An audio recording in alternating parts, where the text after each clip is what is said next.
మనం ఈశ్వరుణ్ణి నమ్మి ప్రయత్నాన్ని ప్రారంభం చేస్తే ఆ ప్రయత్నంలో మన చేయి దాటి జరిగేటటువంటి పరిణామాలని ఈశ్వరుడు దిద్దుతాడు, దిద్ది దాన్ని ఫలవంతం చేస్తాడు. భగవంతుని మ్రోల నిలబడి ఆయన వంక చూసి కందుల నీళ్లు కారుస్తూ ఆయనకి తన కష్టాన్ని చెప్పుకుంటారు. ఆర్తో జిజ్ఞాసురర్థార్థీ జ్ఞానీ చ భరతర్షభ, నేనేవో తప్పులు చేసి ఉండొచ్చు, కానీ ఇంత పెద్ద శిక్ష వెయ్యకు, నన్ను ఈ ఆపద నుంచి గట్టెక్కించు అని రెండు చేతులు చాపి ప్రార్థన చేస్తారు. నేను అక్కడికి వెళ్ళాను, అమ్మకి చెప్పుకున్నాను, పొట్టు పెట్టుకున్నాను, వచ్చాను, అమ్మ నన్ను కాపాడుతుంది, ఒక పూనిక పొందుతారు.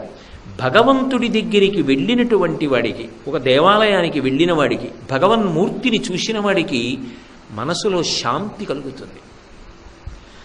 భగవంతుణ్ణి పట్టుకుని తాదాత్మ్యత చెందేటటువంటి భక్తుల్ని దర్శనం చేసినప్పుడు అదే శాంతి కలుగుతుంది. మీరు అందుకే చూడండి, భగవదుపాసన చేసేటటువంటి వారు భగవంతుని యొక్క గొప్ప నిరతిశయ భక్తిని పొందినటువంటి వారి ఇంటికి వెళ్ళినప్పుడు మీకు తెలియకుండా అక్కడ ఎక్కువసేపు కూర్చుంటారు.